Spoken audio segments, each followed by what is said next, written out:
अगर भगवान की भक्ति को पाना है, भगवान के स्मरण को पाना है, तो फिर थोड़ा सा मंथन कर कर प्राप्त किया जा सकता है। भगवान से निवेदन करना कि मुझे मेरे भाग्य का देना, मुझे दूसरे के भाग्य का नहीं चाहिए। जो मेरी किस्मत में लिखा हो वो देना। हमें दूसरे के हिस्से का,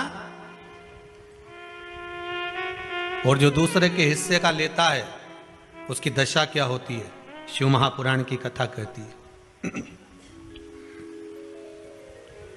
जो दूसरे का हिस्सा खा लेता है, दूसरे का हिस्सा ले लेता है, शिव महापुराण कहती है उसकी दशा क्या होती है वो भी देख लीजिए। उसमें एक देवता ऐसे हैं जिन्होंने दूसरे का हिस्सा खाने का प्रयास किया था। एक देवता ऐसे हैं जिन्होंने दूसरे का हिस्सा खाने का प्रयास करा था, और आज भी उस देवता से दुनिया डरती है। और उन्होंने दूसरे का हिस्सा खाने का प्रयास करा था तो शंकर भगवान ने उसको भी नहीं छोड़ा था। कौन से देवता हैं? वो बाल्टी में हर शनिवार को आते हैं आपके यहां। कौन से? शनि देव। उनने क्या करा था? भगवान सूर्य नारायण ने अपने सारे पुत्रों को देखा, सारे पुत्रों को, तो सारे पुत्रों को देखकर आज मेरे सूर्य नारायण भगवान बड़े सुखी हुए, बड़े प्रसन्न। मेरा पुत्र शनि भी श्रेष्ठ है, मेरा पुत्र यम भी श्रेष्ठ है, सब ठीक है। आज भगवान सूर्य देवता ने अपने पुत्रों को बुलाकर कहा, आज मेरा मन कर रहा है कि मैं सारे लोगों का राज्य अपने पुत्रों को बांट दूं, सबको अपना अपना हिस्सा दे दूं। और केवल ये सूर्य नारायण भगवान अकेले नहीं सोचे, प्रत्येक घर में रहने वाला बुजुर्ग, पिता, माता ये सोचती है कि मैं अपने जीते जी अपने बच्चों को हिस्सा दे दूं, क्योंकि उसको मालूम है अगर मेरे प्राण छूट गए, मेरे नेत्र बंद हो गए, उसके बाद में ना जाने क्या होगा, कौन किसको देगा, नहीं देगा, किसका भरोसा। मैं अपना एक एक क्षेत्र का हिस्सा मैं देना चाहता हूं। शनि महाराज जी को भी हिस्सा दे दिया गया। अब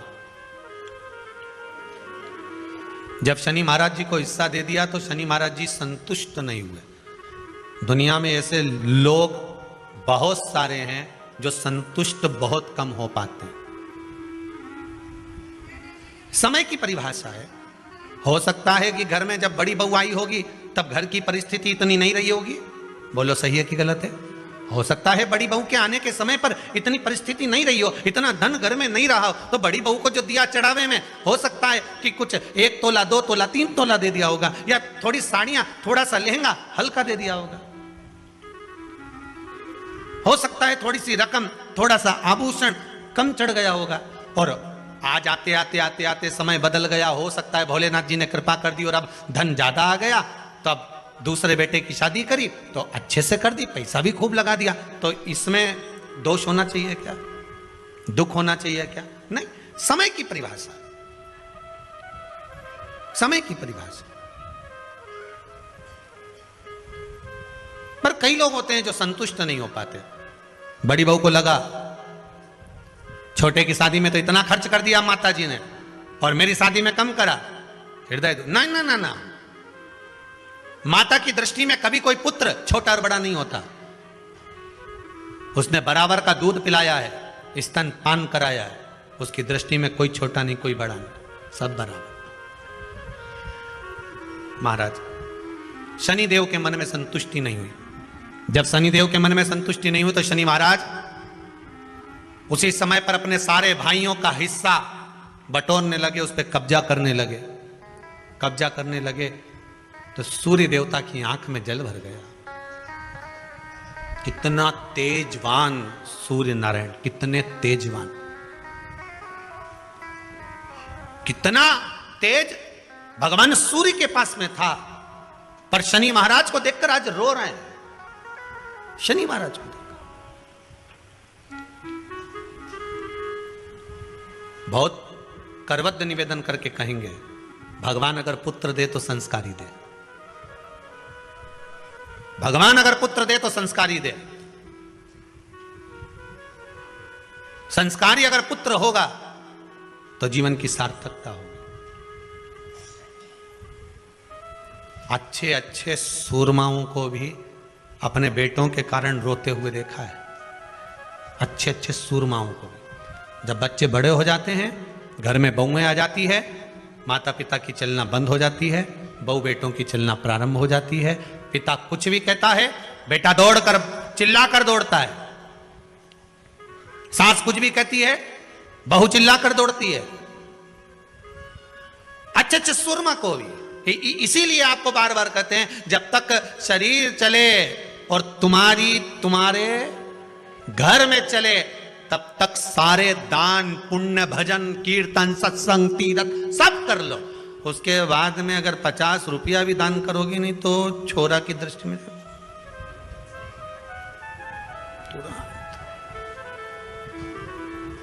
तुरंत नहीं। हम दूसरी जगह जाकर क्या कहें, यहीं कुबेरेश्वर धाम में भी देखने को मिलता है।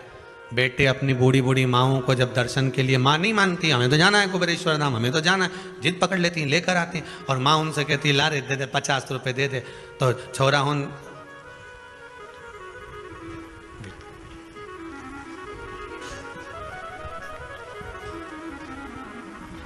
फिर माँ धीरे 50।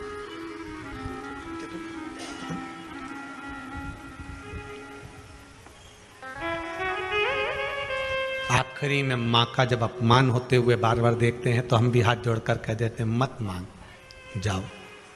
बाबा कुबेरेश्वर भंडारी है। देना और नहीं देना तो आपके हाथ में है, पर मेरा बाबा कभी नहीं सोचता कि मुझे इसको देना है कि नहीं देना। यहाँ तो जिसका पांव आ गया, जो इस गेट से अंदर प्रवेश कर गया, कंकर के संकर से मिल गया, और जो दिल में लेकर आया है, बाबा 3 महीने में तो वापिस बुला ही लेता है। यहाँ देना और लेना मूल नहीं है।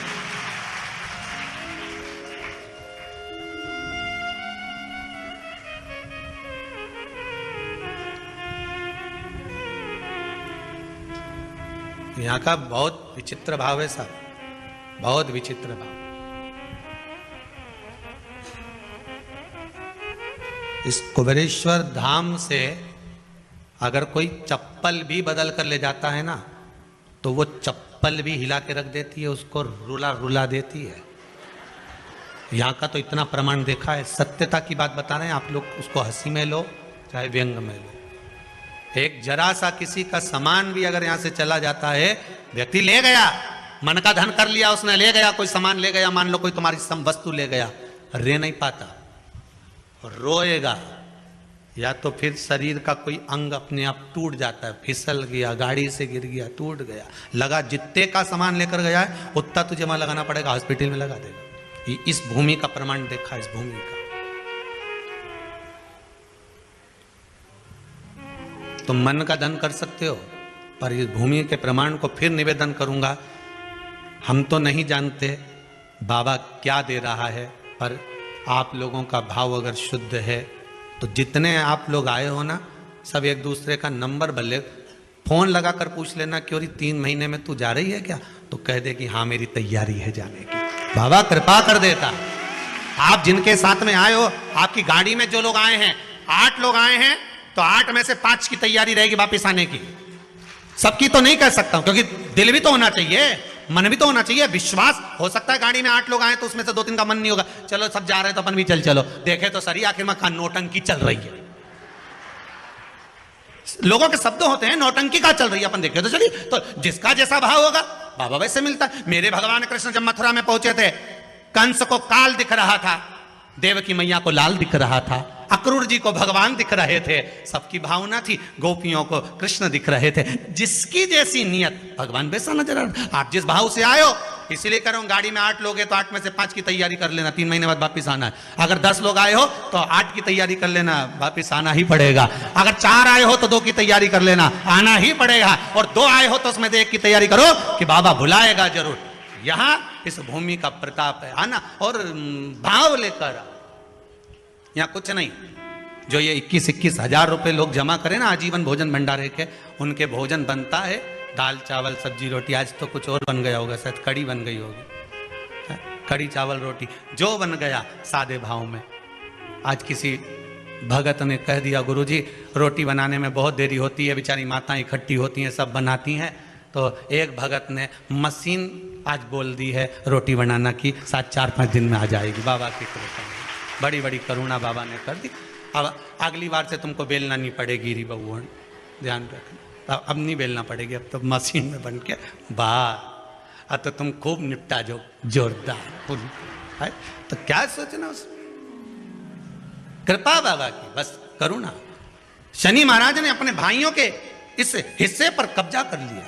सूर्यनारायण भगवान की आंखों में जल भर गया कि मेरा पुत्र ऐसा कर रहा है। शनि को बुलाया सूर्यनारायण भगवान ने, समझाया और नहीं माना। किसी किसी की नियत होती है कि इसको इतना कैसे दे दिया, अम्मा ने इसको इतना कैसे दे दिया, पिताजी ने इसको इतना कैसे दे दिया, मैं तो कब्जा करूंगा, दुकान नहीं छोड़ूं, घर नहीं छोड़ूं, ये नहीं छोड़ूं, वो नहीं छोड़ूं। मत छोड़, एक दिन संसार छोड़कर जाना पड़ेगा। तब कहीं जमीन जायदाद छाती पे बांध के ले जाएगा? नहीं, तुम तो लिख देना वसीयत में मेरा फ्रिज मेरे छाती पे बांधो, मेरे कमरे का एसी शमशान में लगाओ, मेरी वॉशिंग मशीन ऊपर भेजो, जब मैं ऊपर कपड़े कैसे धोऊंगा, लिख के जाओ। और मरते मरते पत्नी से भी कह दो मैं अकेला नहीं जाऊंगा, चल रही कि नहीं चल रही, तुझे लेके जाऊंगा। जरा कर, एक पत्नी की नौकरी दिल्ली में लग गई और एक पति की पत्नी मर गई, दोनों का नाम एक जैसा था। जो मरी वो लीला, जिसकी नौकरी लगी वो भी लीला। नौकरी लगी वो दिल्ली पहुंच गई और जो मरी वो शमशान पहुंच गई। इसका पति अंतिम संस्कार करके आ रहा था। दिल्ली वाली जो लीला थी उसने अपने पति को फोन मिलाया था, वो फोन उसके पति को तो नहीं मिला, इसको लग गया भेरू को। किसको? जो लीला का अंतिम संस्कार करके आ रहा था। दिल्ली वाली लीला फोन लगा के बोली मैं लीला बोल रही हूं, आराम से पहुंच गई हूं, 8 दिन में तुम्हें भी बुला लूंगी। वो भेरू चक्कर खा के गिर गया। बताओ, उसको लोगों ने पानी का छींटा देके उठाया, वो क्या गया, अरे उठ, क्या हुआ? पत्नी का फोन आया था, क्या कह रही थी? मैं आराम से पहुंच गई हूं, 8 दिन में तुम्हें भी बुला लूंगी। इतने में रिश्तेदार बोले अरे वो तो मर गई, फोन थोड़ी ना ले गई। किसी ने दूसरे ने लगा दिया, वो तो दूसरे की लीला का फोन इसके पास पहुंच। अब सोचो, वो कह दे कि मैं तो जाऊंगा ना, तो यहाँ कौन सा छाती बांध कर जाना। भगवान सूर्य देवता ने शनि महाराज को समझाया, नहीं माने शनि देवता, मानने को ही तैयार है, मैं काहे को मानू। नहीं माने तो सूर्य देवता ने अपने गणों को भेज दिया, जाओ जरा शनि महाराज को जरा हटाओ वहां से। शनि महाराज को गुस्सा आया और शनि महाराज ने उन सारे गणों को नष्ट कर दिया। अब एक बार अगर कब्जा हो जाए तो कोई छोड़े? बड़ी मुश्किल से छोड़े। वो तो अच्छा है शमशान में कोई कब्जा नहीं करे, हाँ, नहीं तो लिख जाए इतनी जगह में हमारा दादाजी मरा था, अच्छा कहीं का सूरमा कह दे, इतनी जगह में हमारा दादाजी मरा था, इतनी जगह में हम सब मरेंगे, बस ये जगह हमारी हो गई। कौन करे मां कब्जा? कब्जा कौन करे? शंकर भगवान ने इसीलिए तो ऐसी जगह घर बनाया कि जहां कोई कब्जा ही नहीं करे। और दूसरी जगह बना लेते तो लोग कब्जा कर लेते, वहां कैलाश तक पे तो छोड़ नहीं रहे। वहां भी होटल बनना चालू हो गई आसपास में, वहां नहीं छोड़ी। वो तो अच्छा है कहीं की होटल शमशान में नहीं बन रही, नहीं तो इनांग मुर्दा जलता देखो ना, इधर चाउमीन खा, जोरदार जोरदार।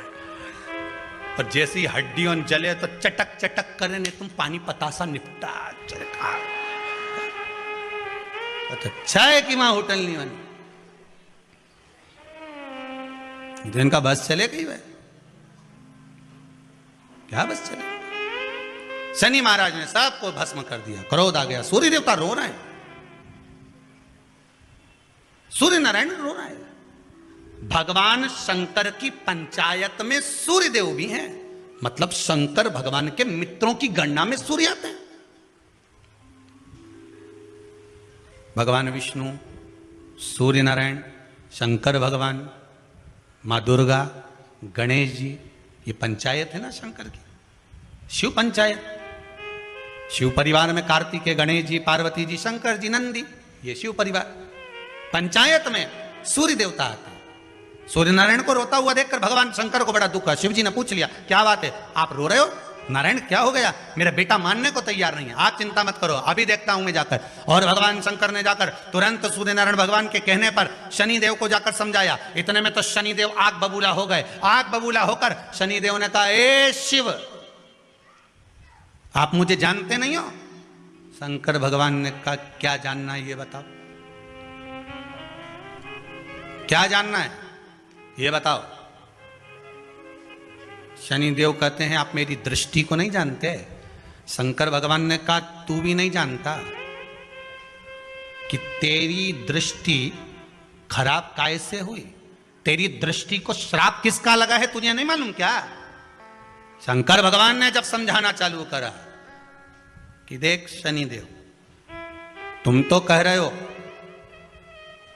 तुम तो बोल रहे हो कि मेरी दृष्टि नहीं जानते। हम जानते हैं आपकी दृष्टि, मना नहीं है, जाना, पर आप नहीं जानते क्या? शिव जी जानते हैं। शिव जी ने कहा, मैं सब जानता हूं। आपका विवाह करा सूर्य देवता ने, आपकी पत्नी घर में आ गई, आप अपनी पत्नी को देखते तक नहीं थे, इसलिए आपकी धर्म पत्नी ने आपको श्राप दिया कि जिस पति ने मुझ पर दृष्टि नहीं डाली, मेरे वो पति की दृष्टि कुदृष्टि हो जाए, जिस पे डालेगा वो बर्बाद हो जाएगा। शनिदेव बोले, आप मेरी पत्नी की याद मत दिलाओ। अच्छे से अच्छा सूरमा अगर पार्टी में ज्यादा बड़बड़ कर रहा हो ना, तो उसकी धर्म पत्नी के लाके खड़ा कर दो, 2 मिनट में चुप हो जाएगा। 2 मिनट में चुप। जो ज्यादा बड़बड़ करे नहीं, गप्पे लगा रहा हो दोस्तों के साथ बैठ के, खूब ठिठोली कर रहा, इतनी देर में जगदम्बा के लाके खड़ी कर दो बस। फिर तो उसका तिरछा नेत्र और कत्थई और नीले कलर की एक बार, और चमकदार साड़ी ने पल्लू में पिन, और एक बार यूं घूम के देख ली नहीं, उतनी देर में तो बापड़ा उठ के चल देगा, मैं भी आया पानी पी के, अभी गया पानी पी के आया, उतनी देर में कहीं रुके। शनि महाराज ने कहा, आप मेरी पत्नी की याद मत दिलाओ। शंकर भगवान बोले, ए शनि, फिर समझा रहा हूं, हिस्सा छोड़ेगा कि नहीं छोड़ेगा? शनि बोले, नहीं छोड़ूंगा। शंकर भगवान ने उठाया, पीपल के पेड़ के नीचे ले गए, और पीपल के पेड़ के नीचे शनि महाराज को उल्टा लटका दिया। 19 साल तक शनि महाराज को पीपल के पेड़ के नीचे शंकर जी ने लटका के रखा। अब बोल। तो किसी ने कहा, गुरुजी ये शनि महाराज उल्टे लटके थे पीपल के पेड़ के नीचे 19 साल तक, तो ये लटके रहे, खुलते नहीं बना? शंकर भगवान भी बाप से भी बड़े बाप थे, अकेले थोड़ी ना बैठे थे। शनि महाराज की पत्नी को मैं बिठा के रखा था, लटके, अब उतर नीचे।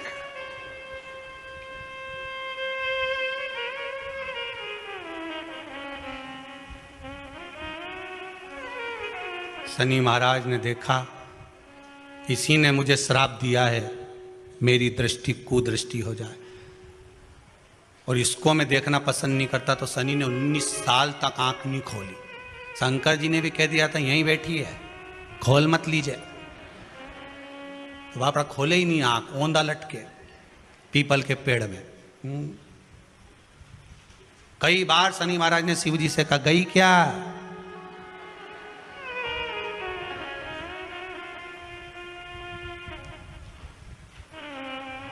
शनि महाराज बोले, अब नहीं करूंगा, ये तो भगा दो। शिव जी बोले, नहीं, अभी नहीं गई, यहीं बैठी। 19 वर्ष तक शनि महाराज पीपल के वृक्ष में, पीपल की जड़ पर बंधे रहे, खोला ही नहीं शिव जी ने, टंगे रहे। अब दूसरे का हिस्सा खाने वाले को जब शनि महाराज जैसे के लटका दिया भोलानाथ ने, तो तुम कहीं लगो रे लाइन में? जरा विचार तो करो।